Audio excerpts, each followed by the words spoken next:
No Saber Direito desta semana, o tema é o comércio eletrônico e as correlações com o direito do consumidor e o direito digital. Conheça os direitos do consumidor, como o arrependimento de uma compra e a responsabilidade do fornecedor. As aulas são com a professora Andréa Costa.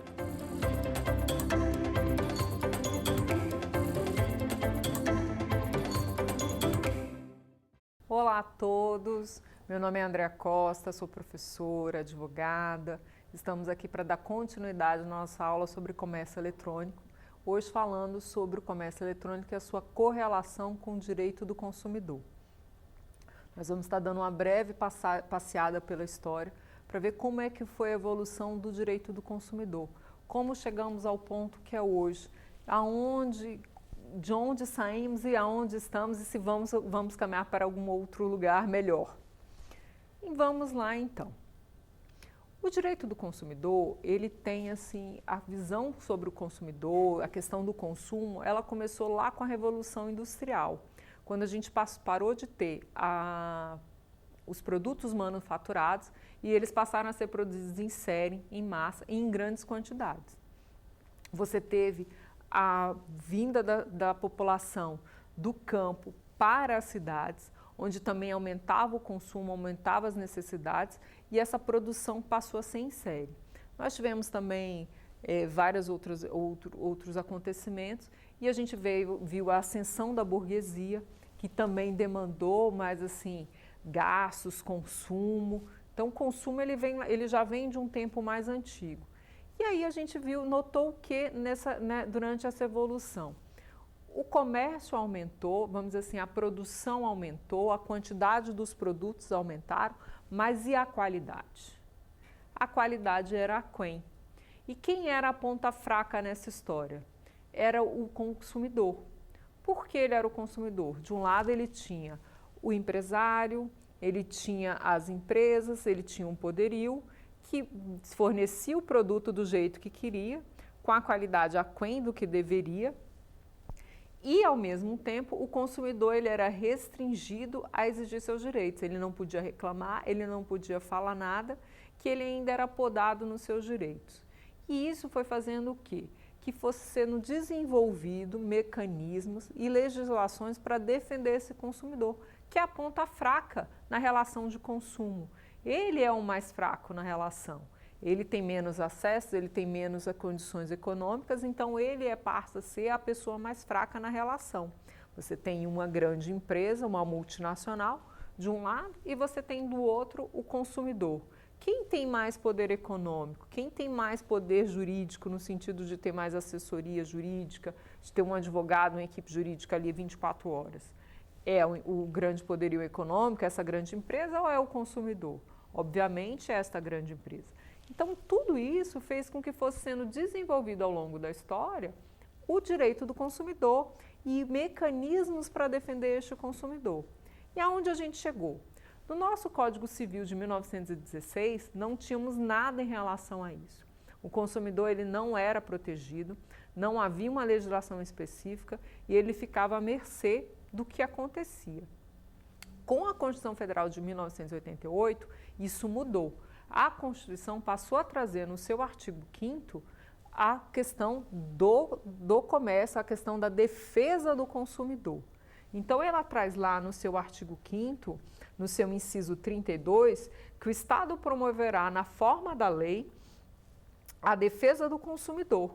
Isso também veio lá na parte da ordem econômica, lá no artigo 170, no inciso 5, que a ordem econômica, fundada na valorização do trabalho humano e na livre iniciativa, tem por fim assegurar a toda existência digna, conforme os ditames da justiça social, observados os seguintes princípios, entre eles a defesa do consumidor.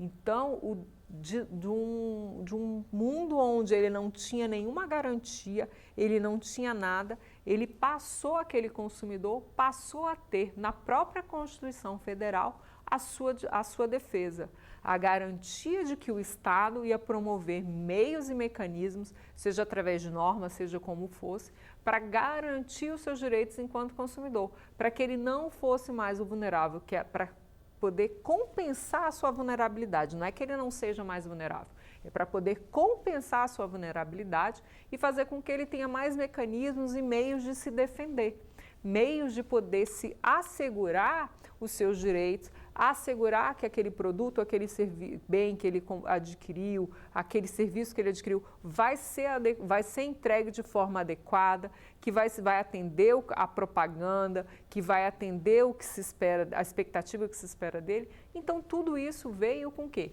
Com o Código de Defesa do Consumidor, que é de setembro de 1990. O nosso Código de Defesa do Consumidor trouxe uma grande diferença para a população. Eu cito a mim como exemplo. A minha mãe diz que na época da minha criança, como eu fui uma pessoa muito santa e muito tranquila, eu só destruía todos os tênis uma vez. Era uma determinada marca, que hoje nem existe mais. Essa empresa não existe mais no Brasil, ela já fechou, ela não funciona mais. Mas eu estudava num colégio de freira que o tênis tinha o modelo e a marca. O meu tênis não durava um mês. Porque eu era tão santa, tão tranquila que eu conseguia destruir o tênis. E todas as crianças que eram santas e tranquilas como eu também destruíam o tênis, porque o tênis ele não era adequado para crianças um pouco mais, vamos dizer assim, alegres e felizes, para não dizer levadas.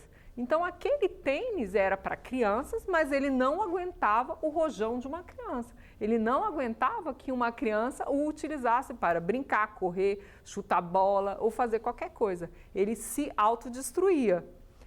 O que aconteceu? Nessa época ainda não tinha o Código de Defesa do Consumidor. Se fazia uma carta para a empresa, ficava-se à mercê da empresa para trocar ou não o bem, porque não tinha nenhuma norma. Graças a Deus, a empresa era uma empresa até muito de grande renome no Brasil na época, e ela trocou o tênis e depois de várias trocas eles pediram à escola que mudasse o modelo, porque aquele modelo eles estariam tirando do mercado, porque eles não eram adequados para as crianças um pouco mais peraltas.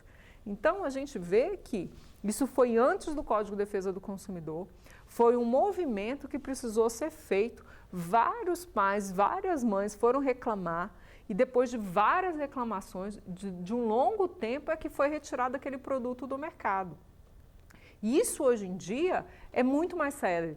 A gente nem cogita isso, porque qualquer pessoa chega numa loja, pela própria norma, vai lá, tem um Código de Defesa do Consumidor. Então, hoje, ela tem acesso às informações. Mas isso foi uma evolução. O nosso Código de Defesa do Consumidor foi um grande ganho. A inclusão da defesa do consumidor na Constituição e depois o Código de Defesa do Consumidor foi um grande ganho para todos nós. E o que é uma relação de consumo? Como é que a gente faz como é que a gente estabelece o que é uma relação de consumo? O que eu digo que é uma relação de consumo? A relação de consumo é estabelecida pela composição de fornecedor e consumidor em lados opostos, onde o fornecedor fornece, né? Tendo como objeto, vamos melhorar isso, como objeto produto ou serviço. Por que produto ou serviço? Porque você adquire hoje em dia, e desde sempre, você pode estar adquirindo um produto, um bem de consumo durável, você pode estar adquirindo um celular, você pode estar adquirindo um carro, ou você pode estar adquirindo um serviço. Eu estou contratando uma aula, eu estou contratando uma aula de inglês, eu estou contratando uma aula de dança, eu estou contratando uma aula de alguma coisa. Então, isso é um serviço. Eu estou contratando, hoje a gente tem aí os coaches e tem todo esse movimento, então eu posso estar contratando um trabalho de coach, que isso é um serviço, isso não é um bem. Isso não é um bem durável ou não durável. Então, a gente tem uma diferenciação. Isso é isso. E como é que eu defino o consumidor? Quem é um consumidor geral? Como é que eu vou fazer essa definição? O consumidor, lá pelo artigo 2º do Código de Defesa do Consumidor, ele diz para a gente que consumidor é toda pessoa física ou jurídica que adquire ou utiliza produto ou serviço como destinatário final, equiparando-se a consumidor, a coletividade de pessoas, ainda que indetermináveis, que haja intervindo nas relações de consumo. E qual que é a grande questão aí? Esse consumidor é o quê? Ele é vulnerável, ele é tido como vulnerável. Aonde está a vulnerabilidade dele? Porque ele tem a vulnerabilidade dele tanto vem de forma técnica, de forma psíquica, jurídica ou científica, como de forma técnica. Ora, eu vou comprar um celular. Eu vou dar uma olhada geral, mas eu não sei tecnicamente falando, eu não tenho os conhecimentos como professora de direito e advogada, eu não sei falar para você ou sem consultar uma pessoa que entenda daquele assunto, se tecnicamente aquele celular XYZ é melhor do que o outro. Eu não tenho esta informação, eu não sei esta informação, até porque não se é esperado que todo mundo saiba tudo. Cada um vai saber dentro da sua área. Então, por isso que o consumidor ele é tecnicamente vulnerável. Ele é vulnerável psicicamente, porque ele é mais fraco na história. É o que a gente citou lá no começo da nossa aula. Eu tenho uma grande empresa e tenho aqui um consumidor pequeno. Há uma diferença muito grande entre a fortaleza do consumidor, que é um pequenininho, para este grandão aqui, que é uma grande multinacional, com empresas no mundo inteiro, lojas no mundo inteiro. Então, há uma descompensação aí, há uma, vamos dizer assim, você não tem a mesma equivalência. Lógico que o consumidor está numa posição mais vulnerável e ele precisa ser melhor cuidado, melhor tratado. E isso o Código de Defesa do Consumidor traz para a gente. Temos ainda a questão jurídica, como eu disse também lá atrás. Você tem numa multinacional, você tem uma empresa que tem um corpo jurídico que vai dar toda assistência. Quando você tem a pessoa física, que é o consumidor, ou a pessoa jurídica de menor porte, você tem aqui uma pessoa que muitas vezes não tem nenhum advogado, não sabe, ele não vai saber nem ele não sabe nem qual é a norma que se aplica, ele sabe que tem um Código de Defesa do Consumidor, mas ele não sabe direito qual que é a norma que se aplica, ele vai precisar consultar na internet, ele vai precisar, às vezes, quando ele não tem condições, procurar uma defensoria pública para tirar uma dúvida. Então, nem sempre ele vai ter acesso a essa informação. Então, juridicamente também, ele está mais incapaz, porque ele não tem todas as informações jurídicas sobre aquilo. Nós não temos esse ensino, nós temos que pensar que nós temos uma dificuldade no nosso ensino no Brasil de forma geral. E nós não temos esse ensino no ensino médio, no ensino fundamental 2. A gente não tem, as crianças, os adolescentes, eles muitas vezes não têm acesso, eles não sabem quais são seus direitos e garantias constitucionais, eles não sabem quais são seus direitos como consumidor, eles não sabem nem quais são seus direitos enquanto criança e adolescente que estão estabelecidos no ECA. Então, tudo isso faz com que este consumidor seja o quê? Vulnerável. Ele não teve acesso à informação, ele não sabe juridicamente quais são os direitos dele, ele não sabe juridicamente se aquela empresa o que ela está falando para ele está correto. Ele comprou um produto, o produto veio com problema, veio com defeito, eu posso trocar, não posso trocar. Muitas vezes eu já acompanhei, já tive acesso de pessoas que falam assim, não, mas eu recebi pela internet, eu fui reclamar, a empresa disse que eu não podia reclamar. Ora, você não só podia reclamar porque o produto veio com defeito, veio com algum vício oculto, ou você também podia reclamar porque você tem o direito de arrependimento previsto no Código de Defesa do Consumidor. De um jeito ou de outro, você tinha uma situação juridicamente mais favorável a você, mas muitas vezes o consumidor não sabe nisso. Nós temos um grande número de analfabetos no país ou analfabetos funcionais. Então, ele não tem acesso a essa informação, ele não sabe o que é isso. Por mais que hajam campanhas, por mais que hajam, tanto da Justiça, quanto campanhas dentro da própria TV Justiça e de outros órgãos, de outros mecanismos governamentais e não governamentais sobre essa campanha, para que as pessoas tenham conhecimento dos seus direitos, principalmente com relação às garantias constitucionais e ao direito do consumidor, muitas vezes eles não conseguem ter acesso a isso, seja pelo trabalho, seja por grandes outras dificuldades. Então, a gente precisa resguardar, porque juridicamente eles são mais vulneráveis. Além da vulnerabilidade jurídica, nós temos ainda a científica. Imagine-se na seguinte situação, você precisa comprar um medicamento. Você não sabe qual é o melhor medicamento, se é o XYZ, você não é médico, você não é farmacêutico.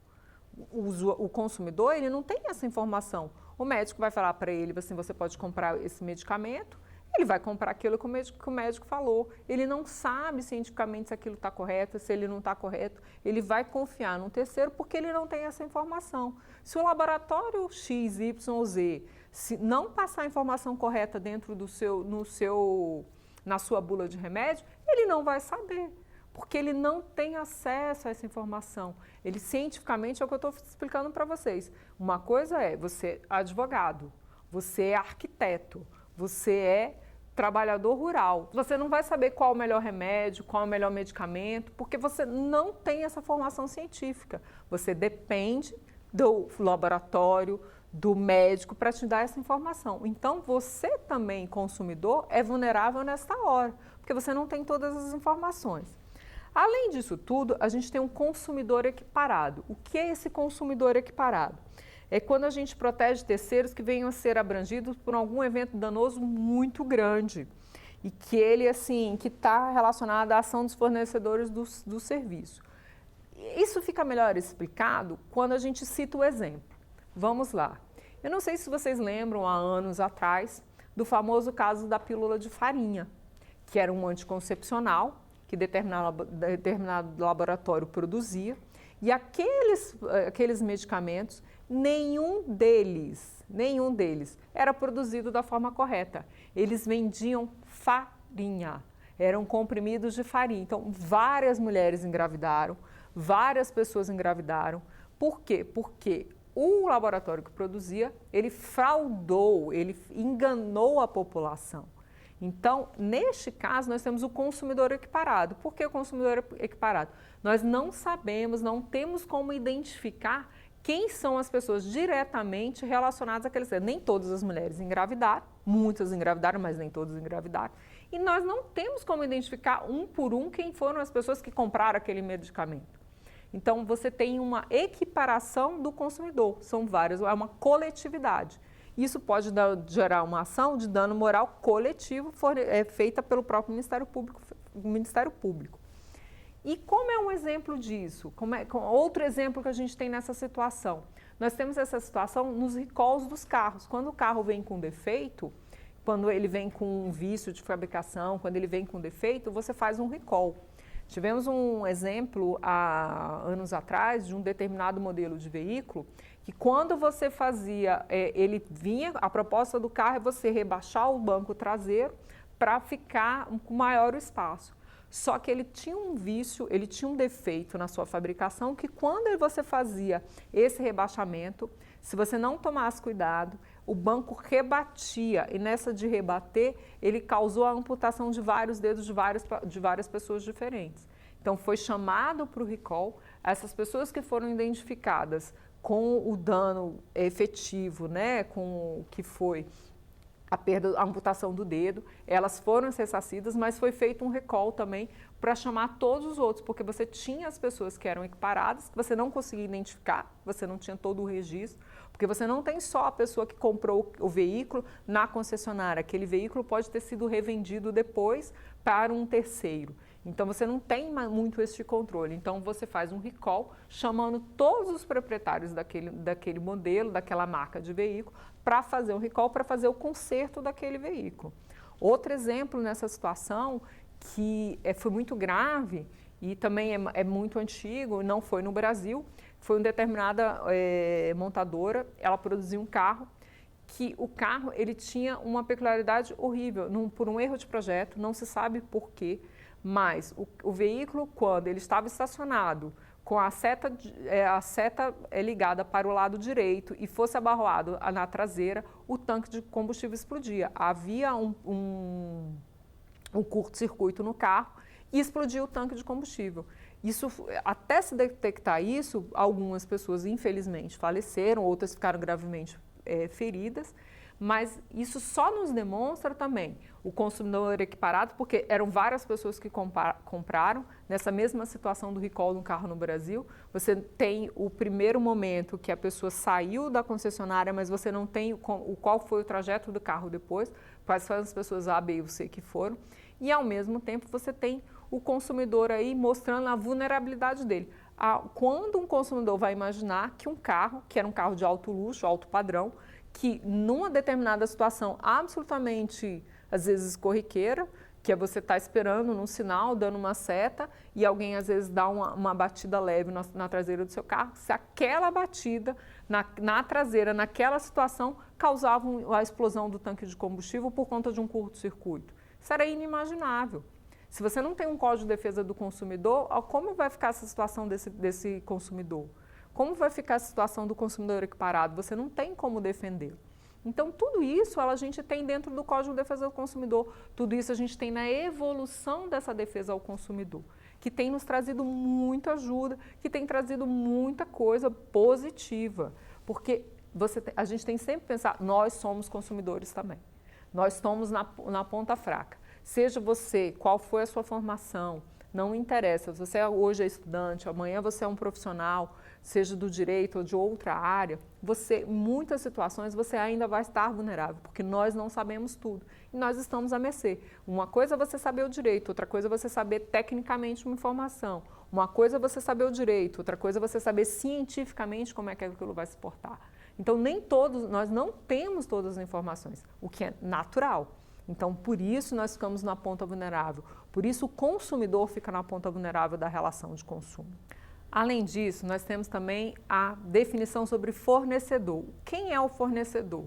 O fornecedor é toda pessoa física ou jurídica, pública ou privada, nacional ou estrangeira, bem como os entes despersonalizados que desenvolvem atividades de produção, montagem, criação, construção, transformação, importação, exportação, distribuição ou comercialização de produtos ou prestação de serviços. Então, é aquele que vai fornecer para você, seja ele daqui do Brasil ou não, seja ele pessoa privada ou não, o serviço ou o bem que você quer adquirir. Nós temos aí vários exemplos. Quem é um fornecedor? É o dono, é a empresa que fabrica seu iPhone, é a empresa que fabrica seu tênis, é a empresa que fabrica o carro, é a empresa que fabrica o ônibus. Além disso, a gente tem os fornecedores de serviço. Quem que a gente pode enquadrar como fornecedor de serviço? Hoje vocês têm na internet, todo mundo vê, acompanha, a pessoa que fornece assim, serviço de coaching, serviço de cursos de inglês, curso de idiomas. Aqui presencialmente você tem as empresas que fornecem serviço de vigilância, tanto para iniciativa privada como para iniciativa pública. Tudo isso são fornecedores de serviços, que também se equiparam, a gente tem a mesma equiparação ao fornecedor de bens de consumo.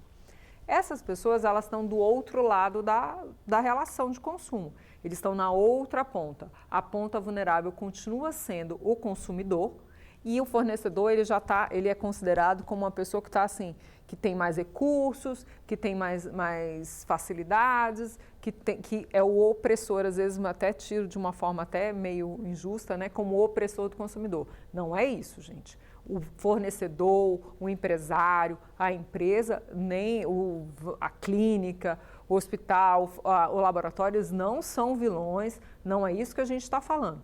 A gente está citando exemplos de algumas coisas que aconteceram, mas assim, a relação geralmente é muito boa. Nós temos empresas, tanto privadas quanto públicas, que são muito elogiadas na prestação de serviços. Nós temos hospitais públicos que são premiados, nós temos trabalhos de hospitais que são premiados, nós temos trabalhos da justiça feitos na promoção de combate à violência contra a mulher, de conscientização da população sobre os seus direitos, que são extremamente elogiados. Então, assim, nós temos também serviços fornecidos, que são fornecedores de serviços que são muito bons, e excepcionalmente a gente tem os fornecedores de serviços de produtos que são ruins.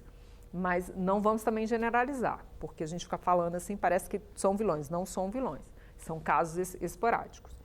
E isso assim, a gente tem um fornecedor, tem um consumidor, e o que tem mais nessa relação? Produto. O que é o produto? Está lá no artigo 3º do Código de Defesa do Consumidor. Produto é qualquer bem, móvel, imóvel, material e imaterial, que você vai vender, que vai ser vendido para alguém. E o que é o serviço? É a atividade fornecida no mercado de consumo mediante remuneração. É o professor particular, é o psicólogo, ele presta serviços, vamos dizer assim, o fisioterapeuta, o médico, eles são prestadores de serviços. Logicamente, o médico fisioterapeuta, você não vai dizer que ele exerce uma atividade comercial, mas ele é um prestador de serviço e ele responde sim também, às vezes, dependendo da situação, pelo CDC. Não é tão... A gente acreditava antes que médico não responde pelo CDC, dependendo, porque não é um comércio, a medicina não é um comércio, mas dependendo da forma como for a situação, pode sim ser caracterizado como uma relação de consumo. Tudo isso é necessário. Há uma questão tanto no produto quanto no serviço, que você tem a remuneração por isso. Você vai pagar por este serviço, mas tem uma exceção. A gente sempre fala que a relação de consumo, eu consumidor, comprei ou adquiri um bem ou um serviço de um fornecedor. Mas há uma situação específica que é uma exceção para isso, que ela não é onerosa, mas gera sim também a responsabilidade de quem fornece, que são casos dos estacionamentos de supermercados, estacionamentos públicos de shopping. Por que acontece? A pessoa foi para aquele shopping, foi para aquele supermercado, porque tinha um estacionamento. O estacionamento estava lá, à disposição, mesmo que ele não cobre, mas estava lá à disposição para que aquela pessoa utilizasse e é um atrativo para você ir ao supermercado. Aqui nós temos alguns supermercados em Brasília que eles não cobram o estacionamento, mas eles têm um estacionamento gigante e você vai para aquele supermercado por quê? Porque ele tem um estacionamento. Ele é o atrativo que a empresa utiliza para poder fazer suas vendas. Então, nestes casos, mesmo não sendo oneroso o estacionamento, os tribunais, o STJ já entendeu que nessa situação é dever do supermercado, é dever do shopping indenizar em caso de furto, batida ou algum problema nesse sentido. Nós temos ainda também, de interessante, os tipos de sujeitos participantes do comércio eletrônico. Agora a gente vai lá para o comércio eletrônico. A gente falou das relações todas e agora a gente está voltando para o comércio eletrônico.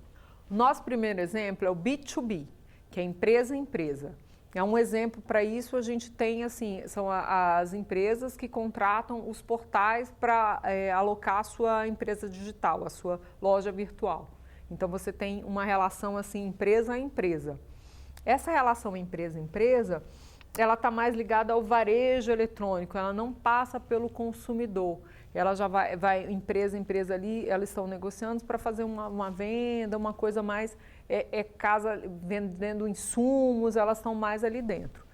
A gente tem ainda o B2C, que é empresa consumidor. O B2C é o que a gente está estudando aqui, que é o comércio eletrônico raiz, como brinca o povo agora, né? É o comércio eletrônico do consumidor com a empresa, que somos nós. A gente vai na internet, a gente vai fazer uma compra, seja de bens ou serviços, de uma outra empresa. Então, esse é o nosso B2C, que é o que a gente está usando bem hoje, que a gente vai aí, que é a venda direta, que a gente faz no Black Friday, muita gente gasta horrores, nas datas comemorativas, Natal, Dia dos Namorados, Dia das Mães, Dia dos Pais, sai todo mundo consumindo ali na relação B2C. E por último, a gente tem a relação C2C. Então, o C2C é consumidor-consumidor. E aonde a gente vê essa relação consumidor-consumidor? Nos sites de leilões e nos sites onde você tem a venda. O consumidor vai lá, ele coloca como se fosse um classificado de jornal de antigamente. Você vai lá, coloca qual é o bem que você quer vender e vai lá e o outro consumidor adquire. Então, aí é um consumidor-consumidor. Nessa situação, consumidor-consumidor, situação de autônomo, você não tem o Código de Defesa do Consumidor. Você tem uma situação diferenciada. Mas você tem isso, então. São dois consumidores que estão ali, um vendendo para o outro. Então, não tem uma empresa, não tem uma relação de vulnerabilidade, porque no final das contas, todos dois são vulneráveis. Né? Você não tem uma situação de que um é melhor que o outro, um é mais capaz que o outro. É uma venda como era nos grandes classificados de jornais de antigamente, onde um consumidor vai lá, olha, eu quero comprar um carro aqui, está vendendo, eu vou lá e compro. E não há uma empresa, não há uma intermediação, um consumidor fala com o outro e eles se resolvem por ali. Aí nessa relação você não vai aplicar o Código de Defesa do Consumidor, se tiver algum problema você vai aplicar o Código Civil. E aí quais são os princípios que a gente vai, assim, mais, vamos dizer assim, importantes no direito do consumidor? Quais são aqueles que a gente tem que ficar mais atento? Um que eu já falei assim inúmeras vezes para vocês hoje, o princípio da vulnerabilidade. Aquele que considera o consumidor como alguém vulnerável, alguém que precisa dessa proteção jurídica para que ele possa ter a capacidade, a plena capacidade, o pleno gozo e exercício dos seus direitos. Por quê? Porque a gente tem um consumidor, como eu já citei lá atrás para vocês. Você tem um consumidor que ele está na ponta vulnerável, ele não tem o conhecimento técnico, ele não tem o conhecimento, ele tem o abalo às vezes psíquico, ele não tem o conhecimento científico, ele não tem o conhecimento jurídico. Então esta pessoa, ela está na ponta mais vulnerável da relação. Então daí vem o princípio da vulnerabilidade, que ele traz isso para a gente. Ele é a parte mais fraca e essa vulnerabilidade ela vem tanto de ordem técnica como de ordem econômica. Falei também para vocês. Técnica por todas essas questões que eu falei. Você não tem um conhecimento técnico, você não tem um conhecimento científico e às vezes você não tem um conhecimento jurídico. Então você já tem aí de uma ordem técnica. Você também tem de ordem econômica. É um consumidor pequenininho aqui, às vezes contra uma grande empresa, mesmo que a empresa não seja tão grande, mas já é uma empresa. Uma empresa já tem um capital social, já tem um valor agregado na sua própria marca, no seu próprio nome. Então isso já torna mais vulnerável o consumidor. Então daí a gente tem o princípio da vulnerabilidade. Além do princípio da vulnerabilidade, a gente tem o princípio da boa-fé objetiva. O princípio da boa-fé objetiva, ele tem que permear todas as relações humanas, todas as relações do direito. A gente pressupõe que a pessoa haja de boa-fé, haja de uma forma lícita, de uma forma correta, que ela vai agir ali com você com a conduta, com o dever de agir com honestidade, lealdade, com o fornecedor, quando ele for tratar com o consumidor, ele vai ser leal, ele vai ser honesto, o que ele prometer no produto dele, no serviço dele, ele vai cumprir, que ali nós não vamos ter uma pílula de farinha, se está prometido que é um anticoncepcional, ali será um anticoncepcional, se está prometido que você tem um carro de alto luxo, que ele vai te atender e que ele não vai te colocar em risco, isso vai estar lá. Então, tudo isso é o quê? É o princípio da boa-fé objetiva, onde eu parto do princípio que isso vai servir não só aqui no direito consumidor, serve no direito no mundo, na época quando a gente fala dos contratos, e a gente vai estar falando na nossa próxima aula de contratos. O princípio da boa-fé objetiva permeia todo o direito.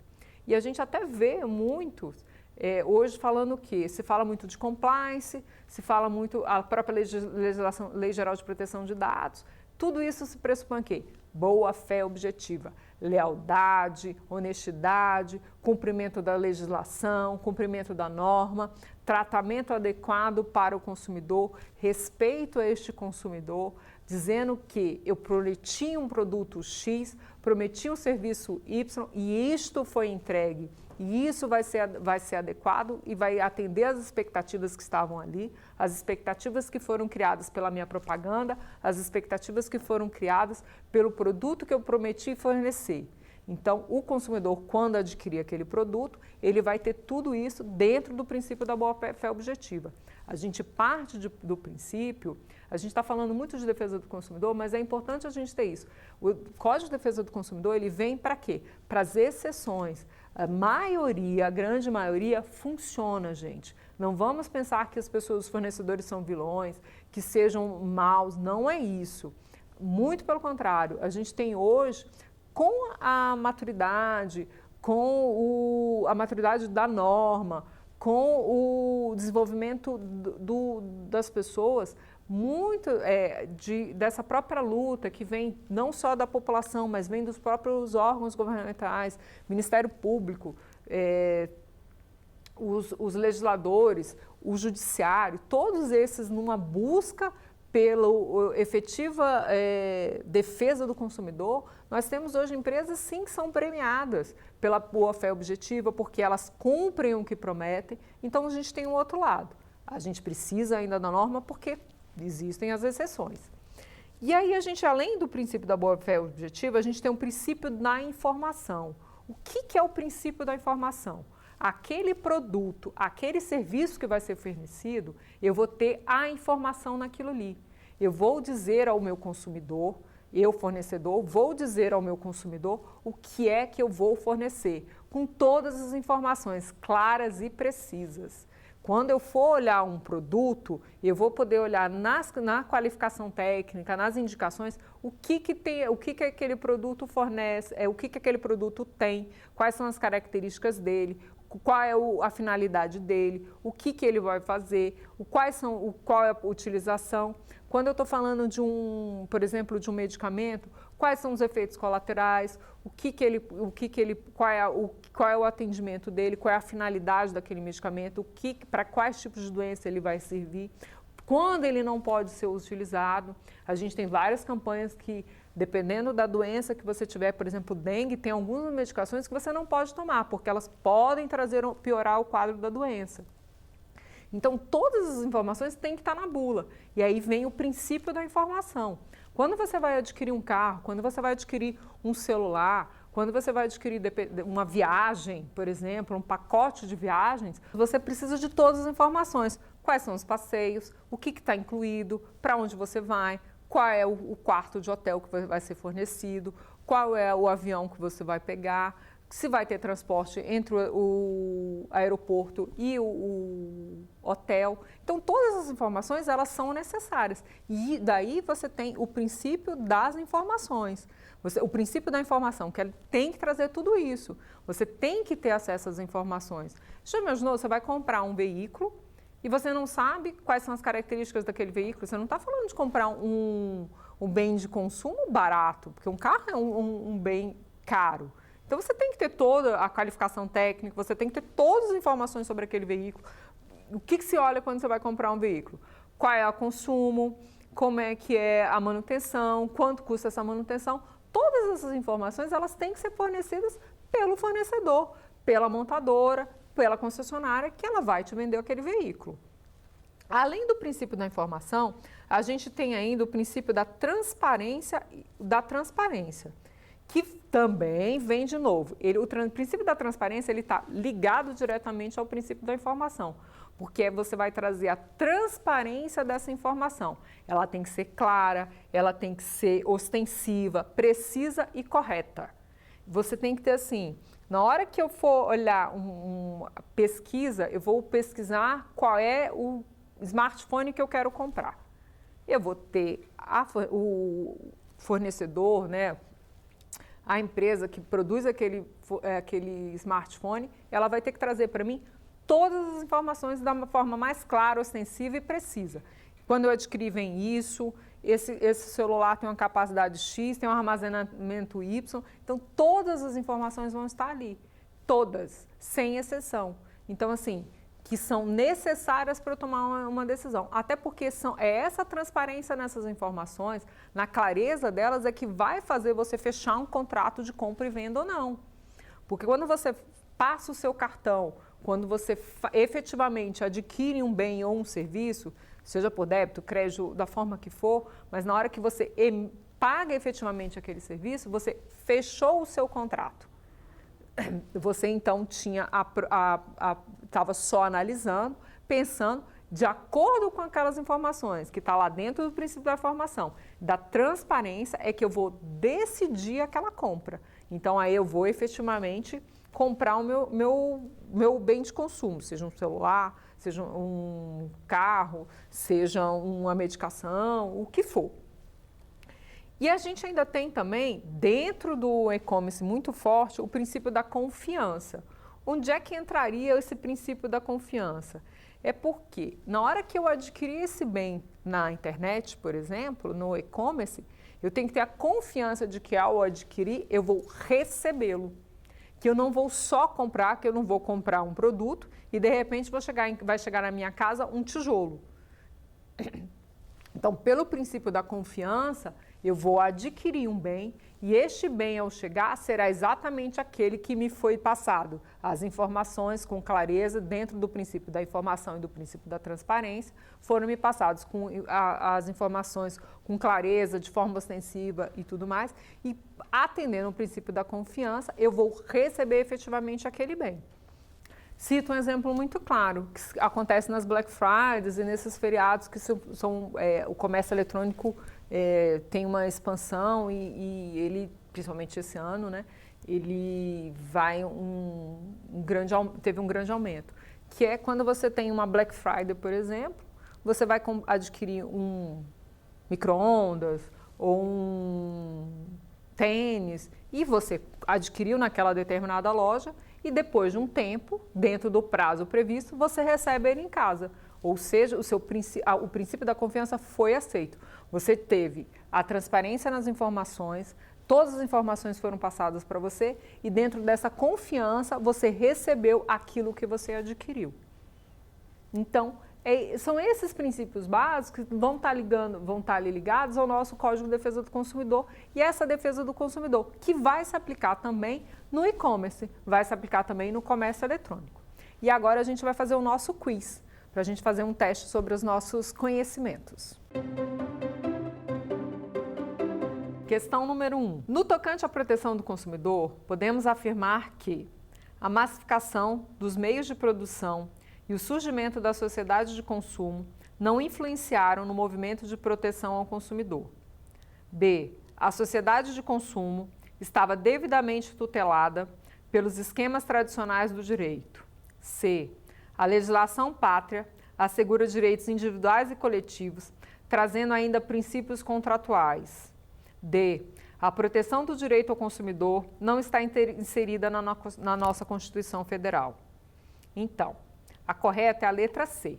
A legislação pátria assegura direitos individuais e coletivos, trazendo ainda princípios contratuais. Os direitos individuais a gente não precisa nem discutir e os coletivos a gente teve o exemplo da própria pílula de farinha, que gerou, sim, uma ação de danos morais coletivos e que traz uma consequência à coletividade. Na segunda questão, a gente tem: acerca do Código de Defesa do Consumidor, não podemos afirmar. Aplica-se a todas as relações no contexto da internet. Aplica-se ao comércio eletrônico. Traz garantias e direitos ao consumidor. Não prevê formas de arrependimento para as compras online. A letra aqui é a letra A. Nós não podemos afirmar que aplica-se a todas as relações no contexto da internet. Só se aplica às relações de consumo. Não são todas as relações na internet, nós não temos só relações de consumo. Nós temos outras também. Na internet você tem divulgação sem ser uma relação de consumo, divulgação de materiais de estudo, você tem o próprio sites que funcionam como verdadeiras enciclopédias. Então, não temos só relações de consumo. Então, o Código de Defesa do Consumidor não se aplica a todas as hipóteses na internet. Na questão 3, nós temos: assinale a alternativa incorreta sobre os princípios que regem o direito do consumidor. O direito do consumidor é regido também pelos princípios da dignidade, proteção à vida, saúde e segurança e proteção em necessidade. B. O princípio da transparência ou da confiança obriga o fornecedor a propiciar ao consumidor o conhecimento prévio sobre os seus produtos. C. O princípio da harmonização visa a harmonização dos interesses e o equilíbrio entre as partes. D. Os princípios observam que o consumidor hoje não é mais vulnerável na relação de consumo, baseando-se na igualdade de condições das partes. Nem preciso dizer que a alternativa incorreta é a letra D, porque como eu falei para vocês em todo momento aqui, o consumidor ainda está na ponta vulnerável da relação de consumo. Ele ainda é protegido e ele precisa dessa proteção. Nós não podemos ainda dizer que o consumidor, frente ao fornecedor, ele está numa relação de igualdade, seja pela ordem técnica, seja pela capacidade econômica. Há uma disparidade aí e a gente precisa ainda dessa proteção ao consumidor. Nós frisamos hoje na nossa aula a questão da vulnerabilidade do consumidor, para entender a importância ainda de estar na Constituição Federal como garantia a defesa ao direito do consumidor e a importância do Código de Defesa do Consumidor e a importância da legislação de internet, né, a legislação tanto o Marco Civil quanto o decreto, para regularem o comércio eletrônico. Então, tudo isso a gente falou hoje. E na próxima aula, na nossa aula número 3, nós vamos estar falando sobre o comércio eletrônico em si, sobre o e-commerce, como ele funciona, quais são suas características e como isso vai estar ligado, interligado, tanto à parte dos contratos e também puxando um pouquinho para o nosso Código de Defesa do Consumidor. E eu espero vocês até lá. Quer dar alguma sugestão de tema para os cursos do Saber Direito? Então mande um e-mail para a gente, saberdireito@stf.jus.br, ou entre em contato pelo WhatsApp, o número é esse que aparece na sua tela. Você também pode estudar pela internet. Acesse nosso site tvjustiça.jus.br ou pode rever as aulas no canal do YouTube TV Justiça Oficial.